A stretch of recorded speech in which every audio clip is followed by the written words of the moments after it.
All right, you ding-dongs. Thank you for listening to Remake Rewind, the podcast where you decide if remakes or reboots should have happened. As always, I'm Mike. With me, I've got my co-host, Double D, a.k.a. David, a.k.a. Double D, a.k.a. David. That's me. Hi, Mike. How you doing, David? I'm doing okay. I'm a little tired. I'm a little tired, too. Yeah, it's late. Good. Well, we're going to do the podcast anyway. Yeah. And, of course, we have Mr. Alex Ortega. Alex Ortega. How you doing, Alex? Are you tired? A little. Actually, I feel pretty good, guys. Well, yeah, because you kept us waiting. True. My bad. All right. So, which one of you fine gentlemen want to tell our listeners what we're going to be covering and discussing this week? We watched The Mummy. And... The Mummy. So we watched the, to be clear, there are obviously several versions. You know, there was the classic Universal Monsters from like the 1930s and 40s. But we covered the 1999 Brendan Fraser one. And the 2017 Tom Cruise. So, yeah, I had never seen the Tom Cruise one yet. And the original, well, not the original one, but the 1999 one was one of my favorite movies. Like, elementary school, middle school kind of age. Like, I remember I had a, I think it was for my, like, 11th or 12th birthday. I had, like, a sleepover, and we rented a bunch of movies, and that birthday was the first day I saw The Matrix and The Mummy movie, and I ended up getting both for Christmas, and I used to watch the shit out of both of those movies. Sounds like a great year for you, Mike. It was a fantastic year. I also got my first, like, stereo system. It was a good year. Oh, man. It was great. What about you guys? What do you your history with these movies? I remember enjoying the 99 movie with Brendan Fraser a lot as a kid. It's Fraser. Whatever. I have seen this Tom He deserves Cruise respect, version. dude. He was molested recently. Oh, okay. I don't know. Wait, Brendan Fraser? Brendan Fraser. Yeah, he was part of the Me Too movement. So, like, as all this was going down, it turns out, like, he got... I don't remember who it was from, like some media person groped him, and they actually just finished like the report and decided not to do anything. Like they said, like this organization, I don't remember who it was, like said, oh, we did our internal report and we said no harm foul, and both parties agree. And Brendan Fraser like had a statement. He's like, no, I don't agree. Fuck you guys, basically. Well, but yeah, he's going through some time, so you better respect him and get his name right. Got it. All right. Brendan Fraser. Anyway. Thank you. 1999, The Mummy with Encino Man in it. I did enjoy as a kid. This Tom Cruise version, the newer one, 2017, I have seen once prior to doing the podcast viewing again, but not outstanding in my mind. Okay. What about you, Alex? I think I was like 9 or so when I watched the other one, the original 1999 one. Encino Man. Encino Man, correct. I liked it as a George kid. of the Jungle just before this. George. I didn't really care much about that one. George of the Jungle was great. Fuck you, Alex. That movie was so good. No, this older. I can't say original. It's so hard. This I know, right? It's a lot. I really liked it as a kid, and I think I still like it now, to be honest. So I've actually been wanting to rewatch this movie for a couple months. So I know I've mentioned it on Ruin My Childhood. I don't know if I've mentioned it on this podcast, but we've had like 4 groups of friends come to Universal Studios in the last like 2 months. We live literally like from my bedroom. I can look out, like right now I can see Hogwarts from my bedroom. So we ended up getting season passes. So we've gone to Universal Studios like 15 times in the last 2 months. And one of our favorite rides there is the Mummy ride. And it's a great ride. And I've been wanting to rewatch this movie for a long time. So I'm glad we finally got to it. And I'm just going to say I totally misremembered something from this movie. Like, I was super smug on the roller coaster at Universal. Like, there's a point where you see a bunch of mummies, and I'm like, there's only one mummy in that movie. I don't get why they have all these other mummies. And I was completely wrong. There's Tons of mummies fuck in the ton of movie. movies. Yeah, Fuck ton of movies. Fuck ton of mummies in this movie. Lots of old mummies. Captain asses. Captain ass. Oh, man. So I think we should just get into talking about these movies. Who's got a summary for me? I think I'm doing the original one here. All right, let's see here. After an adventuring American stumbles across the tomb of an Can you ancient try that mummy. without snorting just before you started No, talking? that was part of it. It says snort, and then... Snort. All right. After an adventuring American stumbles across the tomb of an ancient mummy, he is recruited to return to the cursed place in order to help a team recover a lost artifact. But they get more than they bargained for when they awaken the creature and unleash a plague upon the world. Okay. They got more than they bargained for. It's So- it's in the theme of the movie. It's a little lighthearted. Yeah. The reason Brendan Fraser got this role is actually the director. There were a couple different people who were going to do it. Like Leonardo DiCaprio really wanted to do this movie. Apparently he loved the script. He wanted to do the movie, but he was already locked into doing The Beach. And he even went to the producers of The Beach. Were like, is there any way we can push the production of this movie? I really want to do this. And they said no. And the director really liked the George of the Jungle. So that's ended up being why Brendan Fraser got the movie. He met with him, and I guess Brendan Fraser had like this great idea that, this character can't take himself too seriously or the movie is not going to be fun. Yeah. And so the director really loved him. And like you can tell that this was shot right after George of the Jungle because there is one scene in the movie where he's got the long hair, which is like when he's in prison. So clearly they filmed that first and then cut his hair. Right. But I actually really enjoyed this movie. Like this time around, like I thought it was going to be really campy. I thought it was going to be terrible. I thought the special effects were going to be garbage, which the CG is not good, but it's not as bad as I thought it was going to be. And overall, I had a good time watching this movie. What about you guys? I agree. I had fun watching this movie. Like I said, it was lighthearted. It was more fun, I think, than the newer one. But I don't think it was like an outstanding movie. There's certain. What about you, Alex? Before I say any more. Oh no, yeah, like I definitely like I'm surprised like how like I still cracked up at some of the jokes like It was witty. Like the dialogue was actually really good, especially between Rick, played by Brendan Fraser, and Evie, played by yeah, like the Rachel Weisz. The one-liners are great, and like the one that still cracks me up is like he's like, "Oh, I hate camels." There's like they just They spit, spit the and type. then it just cuts to you.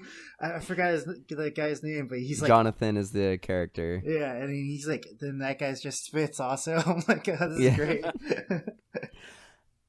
So what are some highlights from the movie from you, Double D? Highlights from the movie. Definitely the multiple mummies in the movie when they were all fighting. The scarabs I thought were really cool. The ones that got like under the skin. Yeah, what's weird is where I live in North Hollywood. We've been getting like these Scarabs. Like somebody called them scarabs. Like they're a beetle. Like scarabs are a type of beetle. But in my apartment building, there are a ton of these like, and they're really pretty. They're like really big. They're about I'd say like maybe 1.5 inches like in like length and maybe like 1/2 inch wide. But they're like these beautiful beetles. Like some of them have this like blue-green sheen like the ones in the movie. Some of them have like black and white stripes. But like just going to Universal and seeing these bugs all the time like has made me really want to watch this movie. But it's just weird that all of a sudden I got all these like bugs. That is really weird. But they're really pretty. Like Kind they're of cool. unsettling. Apparently they're good luck. Are they? That's what Katrina said. Like these particular beetles that we're getting are good luck. Interesting. But I think that was a highlight for me. The scary beetles were pretty cool. They used to creep me out as a kid. That's like I swarm. remember really thinking they were like disturbing when I was like 10, 11, 12, however old I was when this movie the first whole came time I out. was watching it, I was like trying to think like do I remember it looking like this, or did I remember as a kid like way more scarier? I kept trying to think about that really hard. That's the thing is for the most part, unless this special effect is like especially bad, most of the time, like if you go back, like obviously you didn't do Clash of the Titans with us, but back in the day that was considered amazing, and today it's super campy and awful. So like I think even today I think the CG in it was good enough. Like there are parts when he's like the super decomposed mummy that looks obviously cartoony, but at the time that would have looked amazing. To be honest, I thought it looked kind of similar to the 2017 one. No, you're No, insane. it looked very like video gamey. The CG. No, the was new like one shiny. special effects was pretty damn good. Like, I've got a lot to say about the new one, so we'll just hold off like judgment on that until we get to it. But I think obviously the Mummy looked a little weird. Some of the sand, like I was surprised at how well the sand stuff like held up, like all the sandstorms and everything like that. Yeah. But overall, I think, I mean, it's been almost 20 years since that movie came out. 1999, we're sitting at 2018. Like 19 years ago, and it holding up as good as it does I was actually surprised. Like I thought it was gonna be really bad, and like it's not great, but it's still better than like CG you get in like TV shows today. Like when you look at things like Arrow and stuff like that, when they have like a CG explosion, like that movie 20 years ago is still better than the CG in TV shows that we're getting today. Agree. So I'll agree with that. I may have like a controversial thought, but I feel like this is like the 90s like version of like Evil Dead 2 and Army of Darkness. No, I mean Army of Darkness came out in the 90s, so I mean... fuck you. Like it's completely like, different. Like I think this was... and it's aware of itself, and you get the action hero that gives the one-liners. And... I feel like this was like a 90s version of like the Sinbad movies, like the Sinbad, the pirate dude, because it was very like the director purposely hired Brendan Fraser because he got like this idea, like they just said like they wanted this to be like the Errol Flynn Robin Hood, just like the fantasy adventure movie, and you know, good looking guy, good looking girl. Like Rachel Weisz in this movie is fucking beautiful, and Brendan Fraser's at his peak handsomeness. Like, you know, that's what it was supposed to be. It's just this adventure movie that's fun, and like that's what it was supposed to be. And I think they got that down, and like I think the dialogue was really witty. Like I wrote down a lot of, you know, the one-liners, a lot of the jokes, and I thought the dialogue was great. Even the dialogue between Benny, who's this like just scaredy cat guy who just keeps swapping alliances and going wherever he needs to go, and he's a survivor, man. He has a necklace, like he has a cross, he has the Star of David, he has a Buddhist thing, like he has like every religion that he prays to in like a moment, and then that ends up saving him. Like, funny. But he's just like a dirtbag, and his you know back and forth with Rick, played by Brendan Fraser, is great. And then there's like some one-liners that Rick does with like the American team. Like the dialogue is very solid in this movie. There's very few. Like one of my notes was, you know, you had that opening thing that was like 10 minutes long, like basically giving the origin of Imhotep, and then you had like that scene where he's fighting with the French Foreign Legion. And I thought that was a pretty solid action scene, you know, for the 90s. Oh, wait, that cracked me up, though. Because, like, usually, like, okay, when they're like, oh, okay, wait, don't fire, there's, like, a purpose to it. Like, oh, we're trying to lure him in closer so that we can unleash our trap. But it's just to lure him in closer, just so they can shoot him. So I was like, oh, yeah, I don't blame Benny for ditching. So... I do want to talk about the origin of Imhotep, though, because like let's do that, and then I'll get back to my point. Like that was confusing to me. So they cursed the tomb, right? But the curse. Well, they cursed him. Yeah, they cursed him, but basically the curse on him makes him invincible. Like I don't. Yeah, that's one of the things that. So I think the point of it is that he didn't actually die. Like even he didn't before actually they like read cross over. The book is how I because what was that, Alex? How I understood is that he doesn't get to actually cross over into the afterlife. I think there's a couple of things going on. So one, he doesn't get to cross over to the afterlife, but if you notice, there's a point when they get him up, like he's still gooey, like he just recently died. So they talk about those scarabs. When in enclosed plate, I can't even talk. When they're in enclosed spaces, they'll actually eat slower to maintain the food source. So he was killed over time, and I think the curse also kept him alive a lot longer. So he was presumably maybe alive for hundreds, if not thousands of years. So I think the curse was just to make him suffer for a long time, and that's why they have all the locks and stuff like that. But I agree with Double D. It is really stupid to... hey, we're going to punish this guy, but hey, if he does ever get let out, he's going to be basically a god. And it curses everyone else that lets him out. Right. And well, the curse is specifically to get their organs and stuff like that. Like, I actually liked that aspect of it, where he had to basically go after those 5 people in the room to get back to his powers. Like, I liked that aspect. The thing that I thought was really dumb, in addition to like, hey, let's give this guy the powers of a god, is... they accidentally find the Book of the Dead where like the gold book is supposed to be, and the gold book is where the Book of the Dead was supposed to be, and it's like, all right, if you're gonna curse this fucker and do all these really elaborate rituals, how the fuck are you gonna misplace the books and put the books, like, you did all these other things, put all these traps, like there's booby traps, and they got all these scarabs, and they buried him in a different place than where the map said he would be. So they did all these elaborate things to, you know, basically guarantee that Imhotep wouldn't come back, except put the books in the right spot. I feel like that made no did sense. it on purpose, just like, oh, someone was purposely looking for the Book of the Dead. Surprise! You got the gold book. I thought that was kind of dumb. But other than that, like, I don't remember what I was talking about before the summary, or like the origin part, but I remember what I was saying. So I thought that origin story was interesting. Like, it has its, you know, things that don't make sense, but, you know, these hokey kind of fantasy films, you know, I'll suspend my disbelief for that. But then it has that Foreign Legion fight, and I'm like, okay, that was a pretty good little action thing. You kind of see what Benny's about. You see what Rick's about. And then I'm like, so I wrote in my note, literally, I'm like, battle in modern day, commander runs away. Hey, he got, you know, promoted. And then here's some of the back and forth. So Brendan Fraser goes to that Benny character, and he goes, you with me? And he goes, your strength gives me my strength. And then he like runs away. And like, he's a badass. Like, he's got his rifle, and he's got 4 pistols, and he's like killing hella people. He gets cornered, and he's about to die, and he's just like willing to accept his fate. And I'm like, okay, cool. And then so I write, man, this movie's actually pretty good. I thought it was gonna be bad. And then the scene in the library takes place, and you see Rachel Weisz like up on a ladder, and she's trying to put books away, and then she ends up destroying the whole library. And I'm like, oh, this is really bad. Maybe this movie's gonna be bad, because that scene was really dumb. Like how she's balancing on a ladder for a little bit and then just destroys it. Like, yeah, I don't really know what the point of that scene was. I don't know.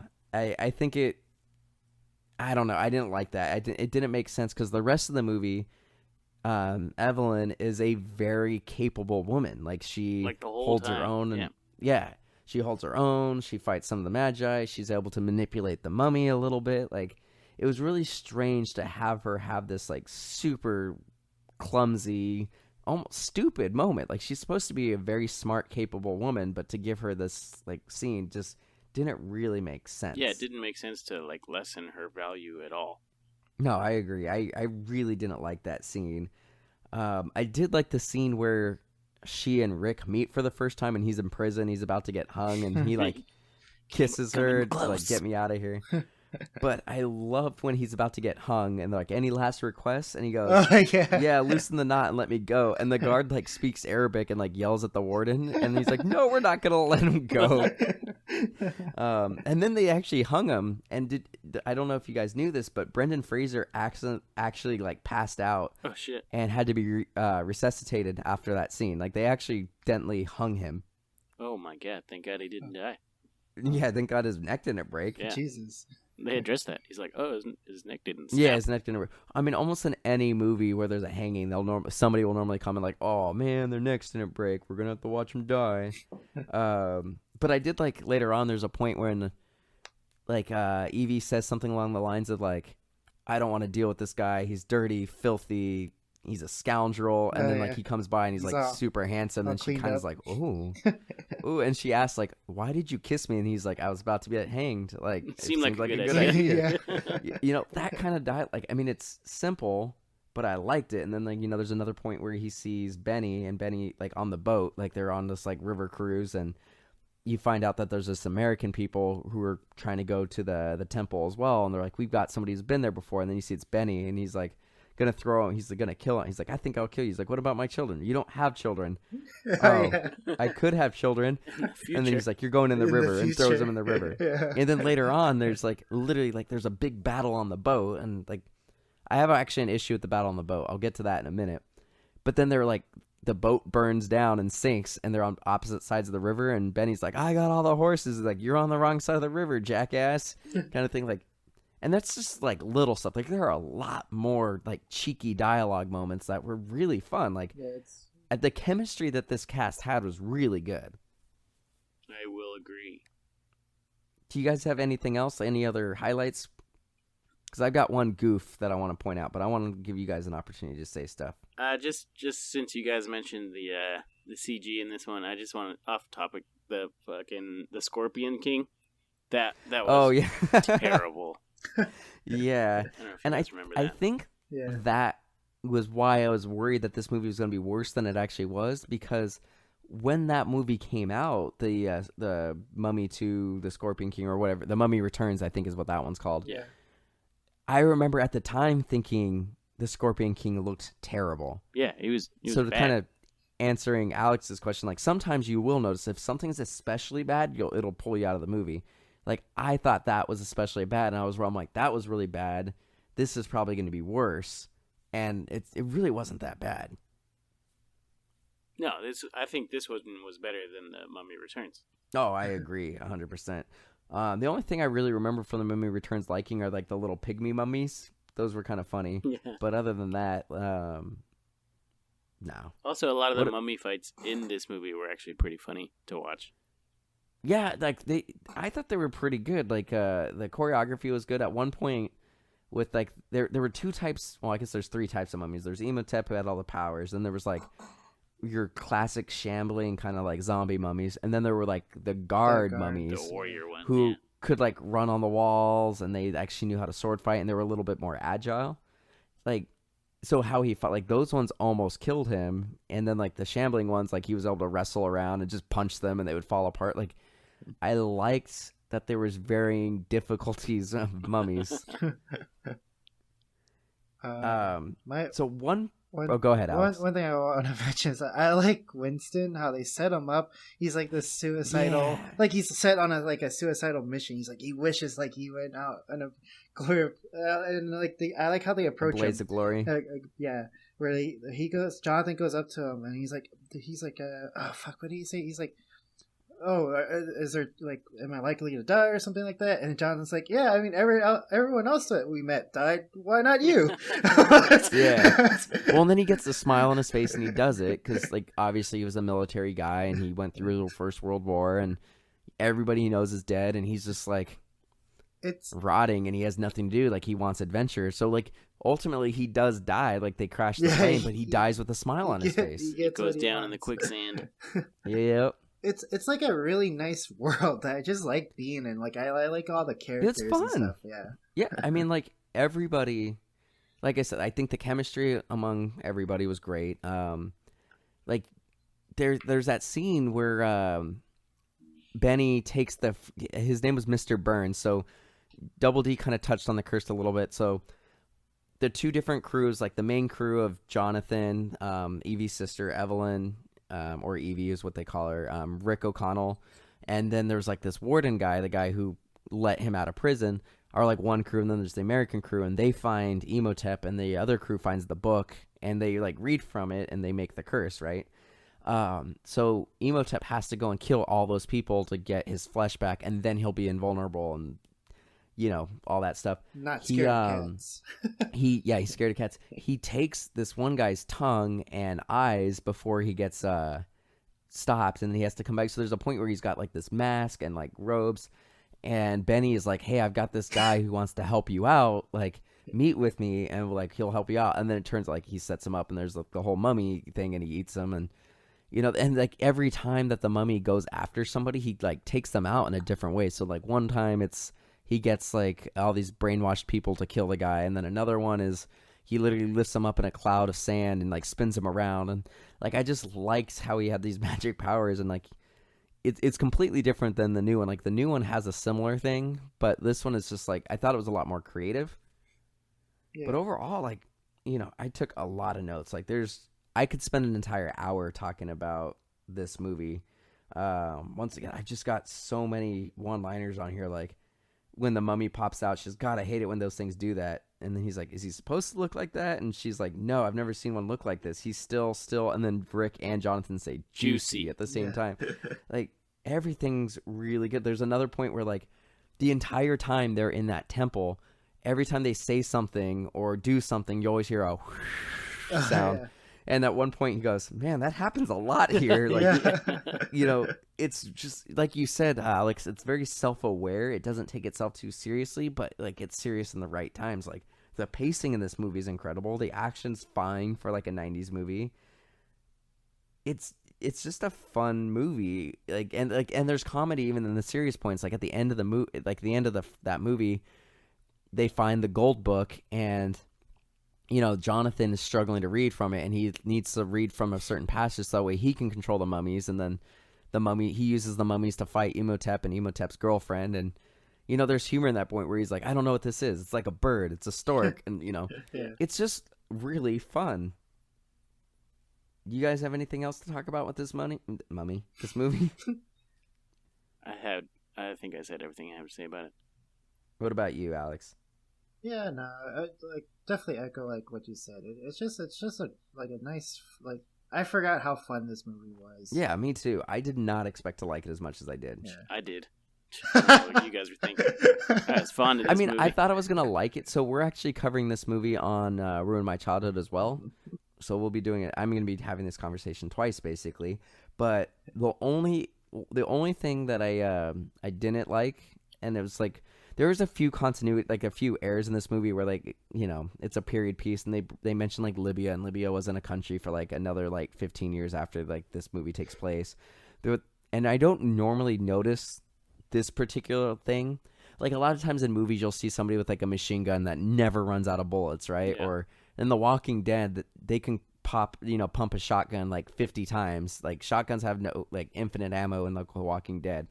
But in this movie, I had an issue. There's a point where they're having a gunfight, and then like the first time you see Rick, he's got 4 pistols and 2 rifles, and you see him run out of ammo, and he throws them away. And you see it happen a couple times. There's a point where Jonathan is like shooting a gun at zombies, and he runs out of bullets, and he throws the gun. But there's one scene in the movie where they're on the boat and they're fighting all the Magi, and you see Rick load 2 pistols, and you see him load one by one, 1, 2, 3, 4, 5, 6 rounds into this like revolver, right?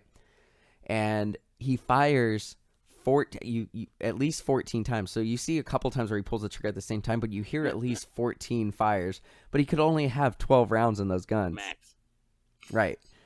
And it's like a stupid thing, but I don't normally notice those things, but I happen to notice it. So I felt like being a dick. There was another scene where he uses those revolvers, overuses them when he's shooting at the mummy. Right. A couple of times. So it's like, there's a few times where like they pay attention to it and like do it. So I think the only reason it bothered me would be if they were consistent and he just never ran out of bullets, I wouldn't have even noticed. Yeah. But because at certain key times he does run out of bullets and other times he can keep firing, it's just keep it consistent. Like if you look at Commando with Arnold Schwarzenegger, he has infinite ammo. Yeah. Like it's fine. Like some movies you can have infinite ammo and it's fine. It's just an action movie. It's cool, but like just don't do it both ways. No. You Keep bitches. it consistent. I do want to say I do remember being scared of the first animation of the mummy, like when I was a kid. Yeah, he was creepy. When he stole the eyes and tongue. Yeah, that was creepy. I like how he stole the eyes from a blind guy, though. Well, I mean, yeah, right.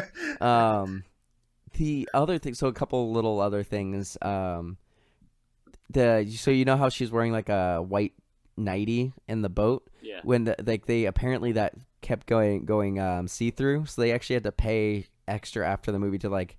They put the movie through the rating, and it was going to lose its PG-13 and go to R because basically she was topless for all those scenes that she was wearing that thing. So they had to digitally paint over the shirt for every scene that she was wearing that outfit. Wow. Nice. But she looked beautiful in that movie. I forgot how beautiful that character, like that actress is, Rachel Weisz. Like, I kind of fell in love with her again watching this movie. I texted Katrina because I watched it separately from her. She's like, "Oh yeah, she's a babe." But are you guys ready to talk about the new one? I guess. Yeah, all right. So it sounds like you guys didn't like the new one very much. I mean, it was okay.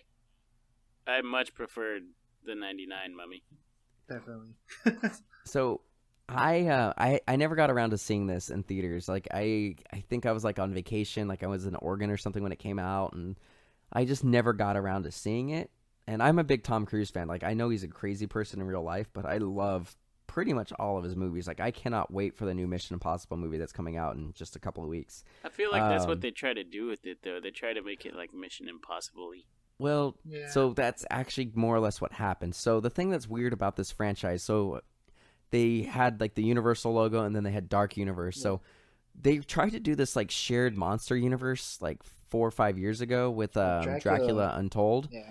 And then that movie bombed, and they set it up like there's a point at the end of it where it's like the game is afoot, and Stupid. they set it up for sequels and everything, and then it just ended up not working out, and they scrapped it.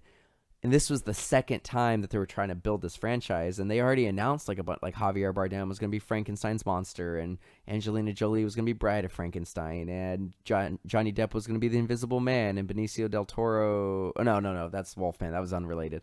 But they had like a bunch of things set up and ready to go. Well, But what happened is... in this one, Russell Crowe is Dr. Jekyll. Dr. Jekyll, Mr. Hyde. Yeah.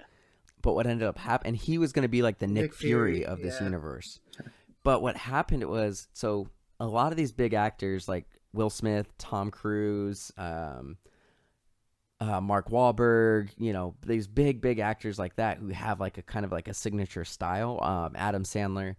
They will read a script that they like, and then they have their own writers will go and redo the script and punch it up to make it like their type of movie. Yeah. Well, Tom Cruise is obviously one of the biggest movie stars in the world, like still. And so when he gets a movie, he gets a lot of creative control. So apparently he butt heads with the director a lot and the producers, and had this big thing where like he got a cut and he got a change. So they completely changed the story. And it became a more action Mission Impossible type movie because of him. So the movie's completely different. The tone is completely different.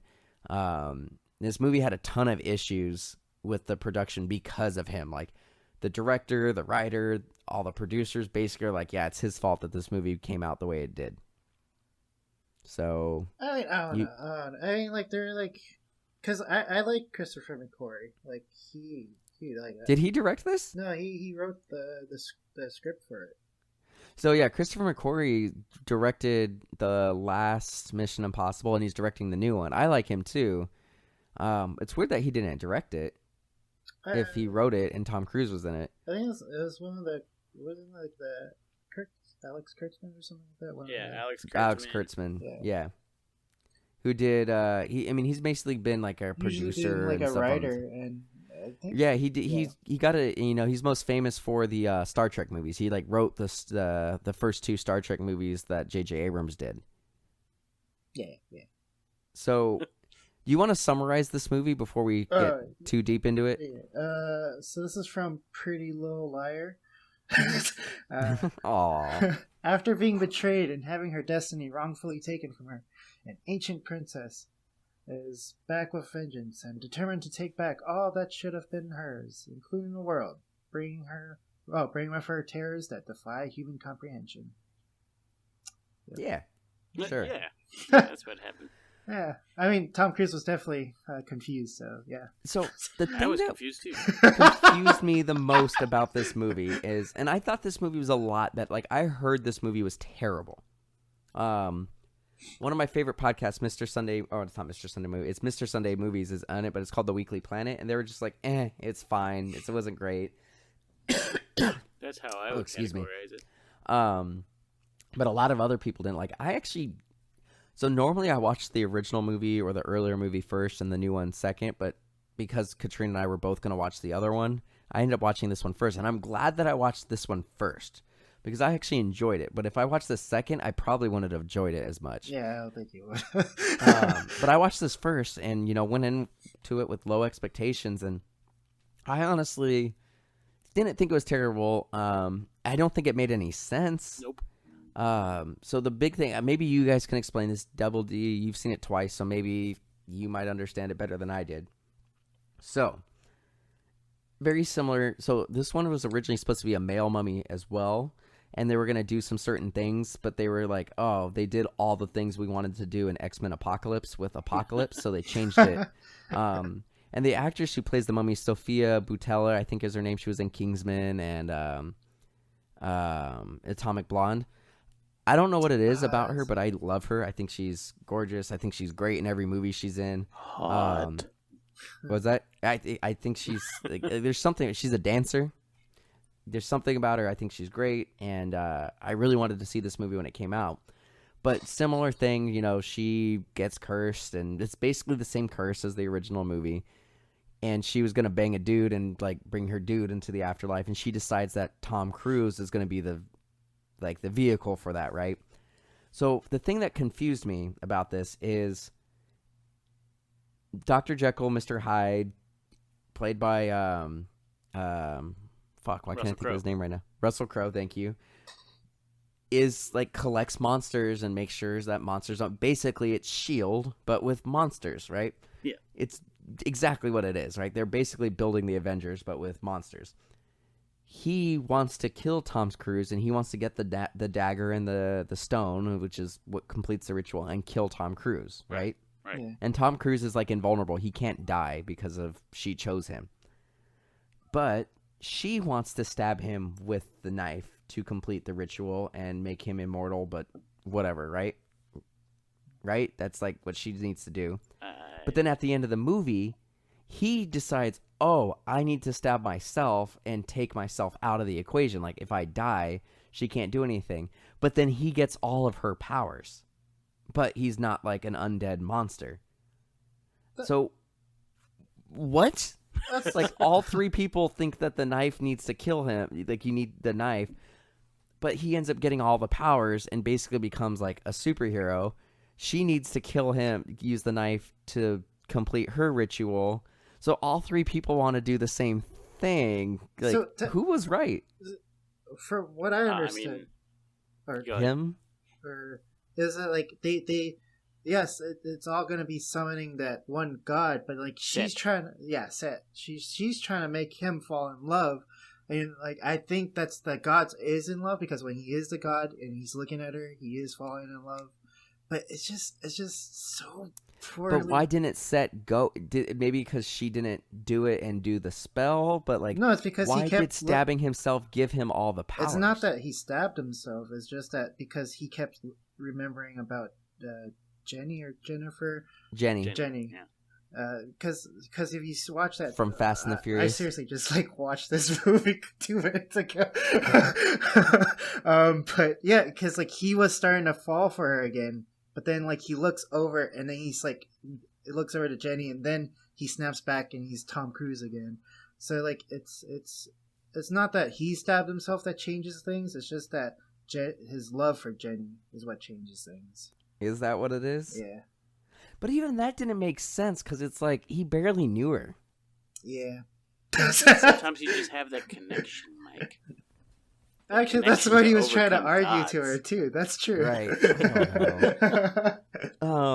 Parkour. But that was the big thing. It was really confusing. I honestly didn't get the whole Dr. Jekyll, Mr. Hyde because they made a big deal, but it didn't seem like he was that strong. Like other versions, like if you look at Dr. Jekyll, Mr. Hyde, and like The Van Helsing League of or Extraordinary Gentlemen. he basically becomes Hulk.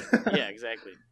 In this, it's just like he gets veiny, and his eyes turn yellow, and I guess he's a little stronger. Looks a little slimy. Just a little bit, a wee bit. And I guess what you can say is Tom Cruise can't die, so maybe like if he was anybody else that would have killed him, but because he can't die, that's why he was able to keep getting up and fighting him. That they would play off of that better though, like a man that can't die and a super strong person. Right, like maybe he gets impaled by something and he pulls himself off, or they just didn't really play with that aspect. Like he survived the plane crash, he survived like a horrific car accident. You know, all these different things. He couldn't drown when and then she could, like Jenny could drown. But I don't feel like they really capitalized on that in the way that they could have. I agree. I think that's a good point that you brought up. The other thing I didn't really get was his friend, Vale, played by Jake Johnson. He was cursed. Like, why was he cursed? Why wasn't by Jenny that spider cursed? thing, I think. It's because he. Oh, was that it? Just because he was bit by the camel spider? He stole. He was the only one that stole treasures. Oh, okay. And then that camel spider bit him because he stole the treasure. Got it. Okay. Yeah.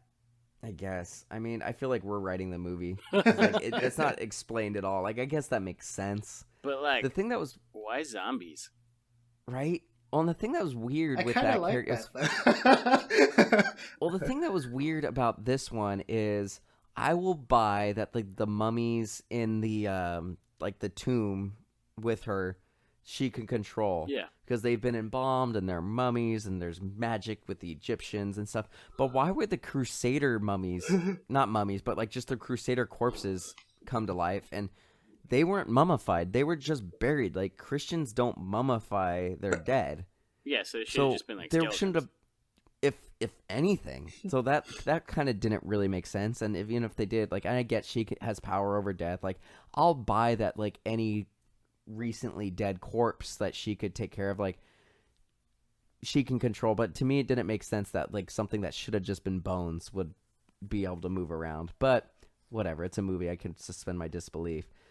The thing that like it pissed off Katrina. Katrina came home like halfway through me watching this movie, and she was like, "What's going on?" I explained it, and she got pissed off the way I explained this movie. So the mummy comes back, and same thing. She's just like bones and a little gooey, and like they have her body on the plane. And for some reason, like the Dr. Jekyll, Mr. Hyde's organization doesn't take her to their lair. They leave her in the crashed airplane with just some like guards.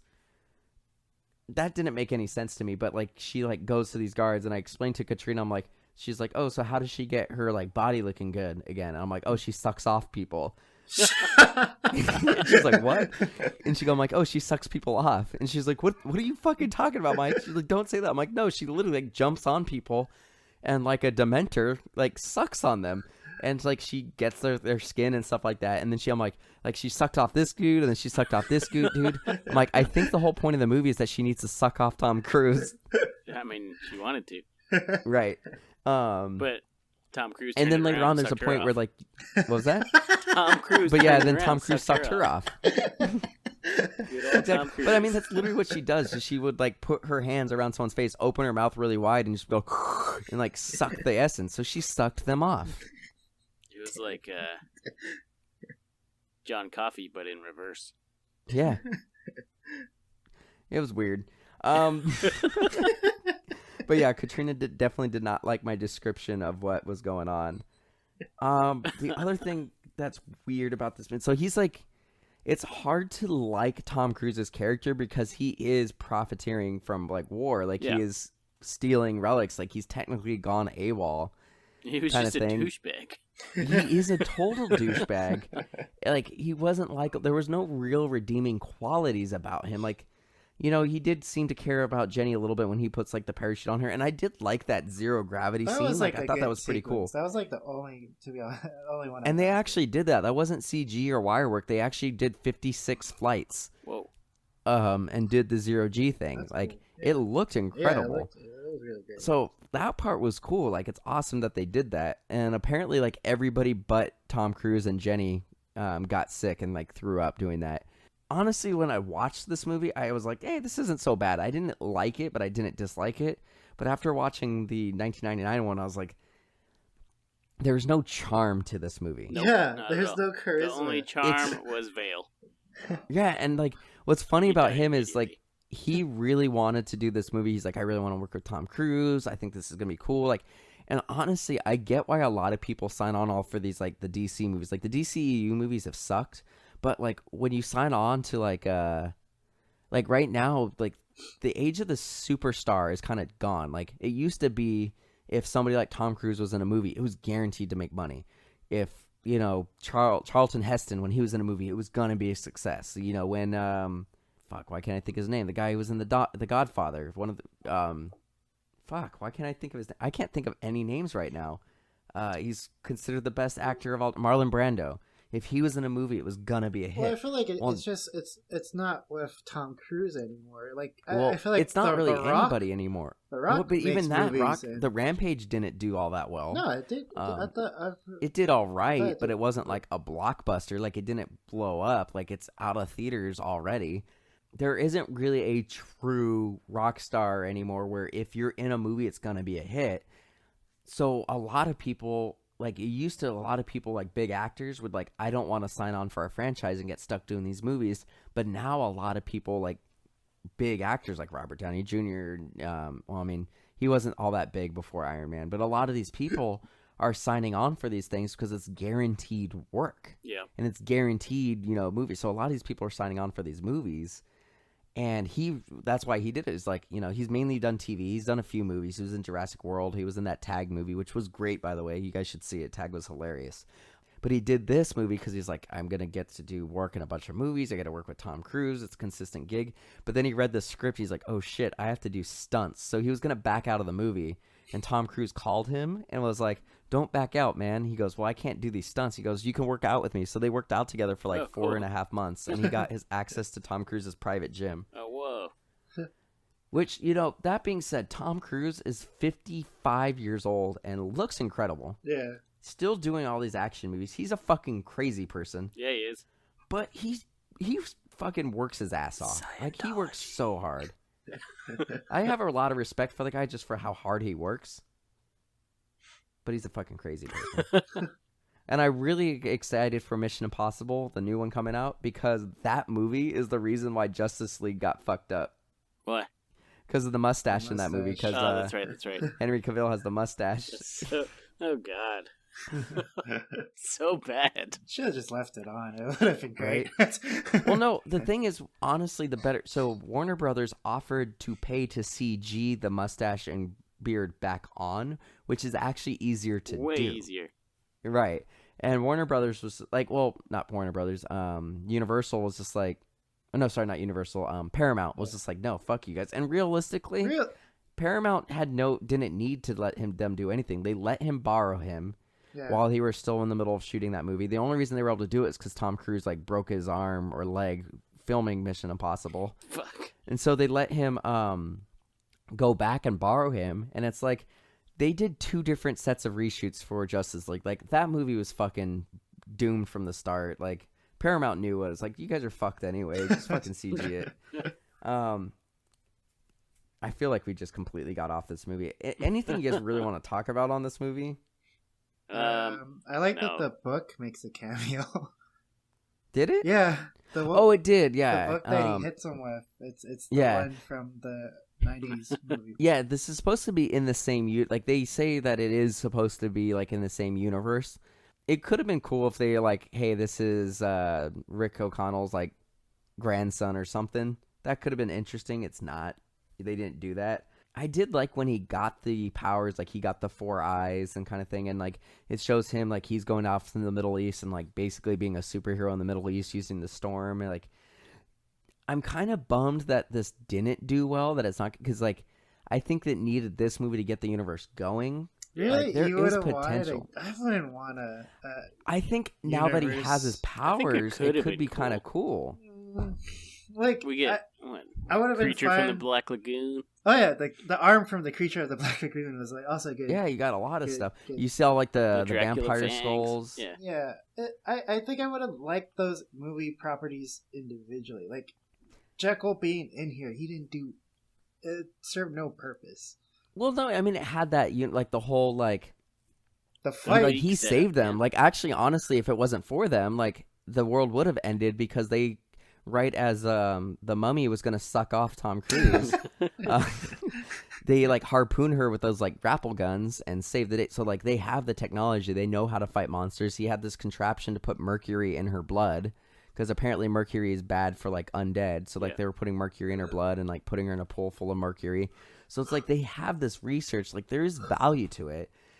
I think this could have been interesting. I do think the thing that's most important is like with Iron Man.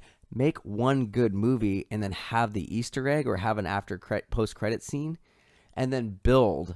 The problem is just like Justice League, they went from Superman to Batman v Superman and just crammed everything in. Like take your time, build these movies. That's the problem. Like I think it could have been good, but it was just too much on building the universe and making it an action movie. Like if they made it like a fun adventure movie or made it like a little bit more serious, like I think there's something there. Like, I think this could have been good. I just think this wasn't the movie we needed. They missed. Yeah, it missed. But, like, I think it's a near miss. Like, I bet there's a different cut of this movie or there's a lot more footage that's, like, on the cutting room floor that they could have made a good movie out of this. They just wanted to push the dark universe so hard that it's like, just focus on one good movie and go from there. Well, Like, I honestly wish that they would do a sequel to this and just learn some stuff. Like, don't bring Tom Cruise in for a little bit. Like, make the Invisible Man movie. I really don't want Johnny Depp. I'm kind of tired of Johnny Depp, but like, do the Javier Bardem and Angelina Jolie Frankenstein movie. Make it a good movie. Don't really have anything about the universe until a post-credits scene. Make the Invisible Man. Do a Van Helsing movie and then bring them together. I think there's enough there, and we got enough in this movie where if we just say, hey, these are connected, but you don't need to watch the other movies to enjoy the individual movies, and then bring them all together. Like, I think they could salvage this. This was originally supposed to be like a Guillermo del Toro universe, but then he dropped out. I think there's something there. Isn't this technically the second movie though? Because like it's part of the Dracula canon. No, the Dracula one is not part of it. They completely were just like, no, we're starting over. Like, this is the first one. all right, yeah, clean slate. Well, I guess. Right. I have one other huge problem. Go for it. With this movie. So, Dr. Jekyll, Mr. Hyde thing. He has like a serum that prevents him from turning to Mr. Hyde, right? Yes. How come he waits until the last possible minute to take it every fucking time? Maybe that's the only time it activates. But the thing is, why does he even ever let people in the room with him when it's close to that time? That's true. He should lock So down. every time, like there's 2 or 3 times he takes it, and there's one time he's like explaining, he's like, oh, I need to take it, and he does it. And then there's like the second time, he's like in a room full of people, and then he like waits until he's already like mostly changed because he wants to like kind of freak them out, and it's like, don't take that risk. Really, Or Tom Cruise. at this point, this is right. He should have just had Tom Cruise locked up somewhere. Right. But the problem is, it's like, this is 2018. They have these like grapple guns, which we don't actually have. Like, you would think at this point, with like the billions of dollars that this guy has, like that he would come up with like some sort of like auto injector, like maybe it's on a wristband Like an that insulin automatically shot injects, kind of thing. like something that just like, that thing's fucking huge. It's like the can of ooze in Ninja Turtles. Like, you think you would have it set up to like speed inject He it. has to put like 3 in at a time too, not just Yeah, like it's 3 one massive giant needles. syringe. It's 3 Right. needles. I was like, damn, it's taking you a while. Yeah. I mean, other than that, like, the whole thing with Vale I thought was kind of interesting, but then like he brings him back to life at the end, and he brings back Jenny to life. So it's basically the problem that would exist in this connected universe, if they did do a connected universe, is death doesn't mean anything for the heroes, because Tom Cruise can just bring back anybody just by yelling at him. right, unless they make it like in a second movie, because they do say at the end, Jenny's like, we need to let him go, he's a good guy, he's a good man now, like he's a good man now. And Russell Crowe's like, he is now, but as he learns to use his powers, will he still be, kind of thing. And honestly, he's such a dickhead, like there's no way that he's a pure good guy now. Like, you don't just change that much that quick. But maybe if they did a second movie, you would find out that there's a limit. Like, maybe every time he brings somebody back from the dead, somebody else dies somewhere else, maybe, and so he's got to be careful when he uses it. I don't know. Like, there's got to be repercussions. What I took for away it. from that, it's like, this is the team, because like even himself, or maybe he has like, to suck somebody off every time he brings somebody back. Like, if he brings back Jenny, like he's got to like suck off like just some random person to like make up for it. Just gotta suck a soul out. Yeah, he's got to kill one person and bring somebody else back. That'd be tight. He's just like sucking off prostitutes. Well, then it could just become like a vigilante thing at that point. Yeah, that could be cool. Man, we should write a movie. Could be like Death Wish. Yeah, I did like the little scene when the mummy like uses a spider to like, she controls a spider and it goes up into the control room and like bites the guy, and then like she controls him, and then like she does like flippy flips while in the chains and like breaks out. That was pretty cool. Flippy flips. Yeah. So what's the verdict here? So did it need to happen? Obviously no, but I get why they would. I think we're in a time period where like we're starting, like, zombies are kind of on their way out.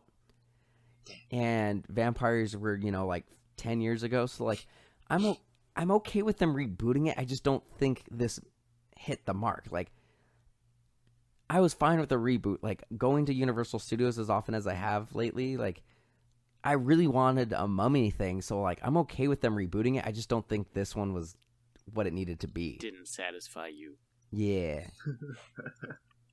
What about you guys? I'll also say no. The first movie, well, not first movie. The '99 movie was way better. Yeah, same. Wholeheartedly.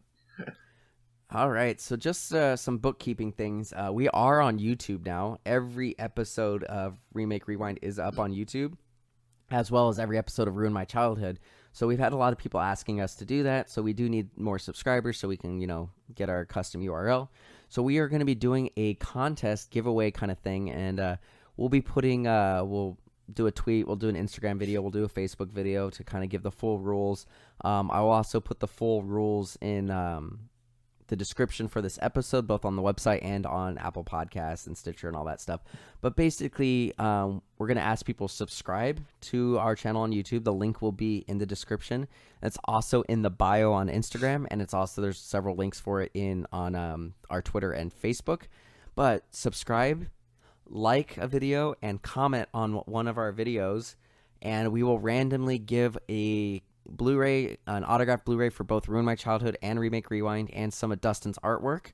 And we'll also put you as a permanent executive producer status on our website. So we're going to be doing that giveaway. We'll let it go for about, I think we're going to do it for 2 to 3 weeks. By the time this episode goes live, we'll have the full details in the description for this, both on here, the website, Facebook, and on YouTube. So check us out. That is in the description. Once again, check us out on Facebook, Twitter, Instagram. Everything's at MDXpods. Check out our other podcast, Ruin My Childhood, with me and Kat. And support the show on patreon.com/MDXpods if you want to chip in $1, get some extra rewards and stuff like that. It helps out the show a lot, helps us pay the bills. And that's it. Thank you guys for listening. Thanks, guys. Yeah. Bye. Later. Yeah.